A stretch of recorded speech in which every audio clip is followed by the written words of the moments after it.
A new book from author Ramin Satuda is pulling back the curtain on Donald Trump's time working on The Apprentice. But it's also shedding more light on the person Donald Trump is now. Because in his interviews with Trump after he left office, Ramin was sitting before a man who was clearly confused about a lot. And it's all on tape. Take, for example, when Trump in the spring of 2021 seemed to think he still had a say in U.S. foreign policy. The reason I'm doing this and devoting a lot of time to it, I have to get back up because, I'm doing the whole thing with the Afghanistan. Has he blown that Afghanistan? There's also a moment where Trump is clearly still struggling with timelines because he suggests that Joan Rivers, who died in 2014, voted for him. Joan said she was a Republican. Did you know that? I thought she might have been a Republican. Yeah. I know one thing. She voted for me, according to what she said. There's also a more revealing moment that Trump definitely wouldn't want us to hear. While responding to an innocuous question about former Celebrity Apprentice contestant Geraldo Rivera, Trump actually acknowledged he lost the election, but quickly caught himself. What was Geraldo like? He was good. He did a good job. Yeah. He was smart, cunning. He did a good job. And are you guys still close, or you no more? No, I don't think so. He is. After I lost the election, I won the election, but when they said he called me up 3 or 4 times. I lost the election. For all the things he can't keep straight, he did briefly get that one right. Ramin Satuda now joins me. He's co-editor-in-chief of Variety. His new book is Apprentice in Wonderland, How Donald Trump and Mark Burnett Took America Through the Looking Glass. Ramin, this is an incredible work, my friend. You include those moments in the book where Trump has trouble with some facts and timelines, and that's really putting it kindly. What do you want readers of the book and the voters out there who are going to hear about this and take something from it to understand about who this guy is right now, who Donald Trump is right now? Thank you, Michael, for having me. I really appreciate it. My book is based on 6 interviews that I conducted with Donald Trump between 2021 and 2023. It's the most on-the-record access Trump gave any journalist since leaving the White House. And what was so interesting in the time that I spent with Donald Trump was that it became very clear to me that he still looks at the world through the paradigm of reality TV.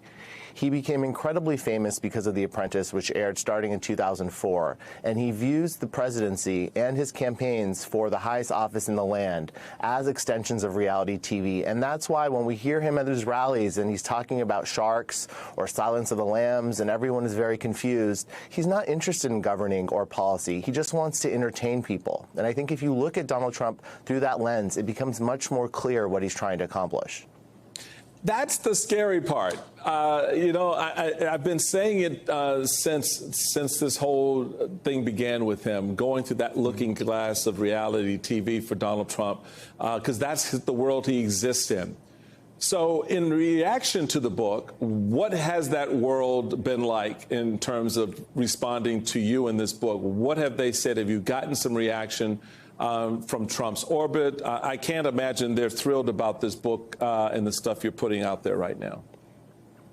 The Trump campaign issued a statement. So in the book, I write about how I interviewed Donald Trump and then returned to Trump Tower 3 months later, and he has no memory of our first conversation, which was a very jarring moment in our time together. And the campaign wrote back that it was a very over-the-top statement. It actually was comical and it was funny and it made me laugh when I read it. But again, it's an extension of reality TV. They said something to the effect of, because I was a nobody, it didn't really matter, but the president knew who I was. But this is like being on a reality show. It's like when you watch, Trump in the boardroom talking to Dennis Rodman or Omarosa. That's the way he conducts himself, and millions of Americans like that. And I think the way in which the Biden campaign needs to approach him is as an entertainer, not as a traditional politician.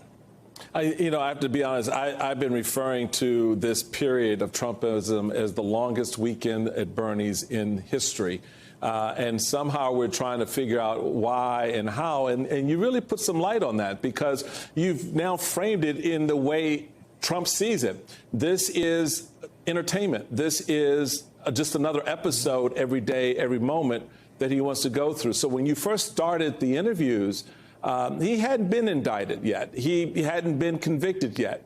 Have you noticed a shift in his behavior since all of that happened? How has that reality affected his reality TV view of his presidency? It was very interesting to me. When I first sat down with him, he'd been impeached, but no, he hadn't been indicted yet. But he was deflated. He was sad. He seemed like he was trying to find his place. He missed the cameras, clearly. He missed the attention. And then when I sat down with him again in Mar-a-Lago in November of last year, I thought he would probably be in a worse place given everything that was happening to him. The civil fraud trial was happening on that day in New York. We were in Florida. But actually, he was energized by the attention. He was excited by his poll numbers. And it became very clear to me that it didn't matter if it was good things or bad things. Yep. Donald Trump just likes things happening around him, and he likes the attention. That's it. That's it. He is an attention hog. It all in for him.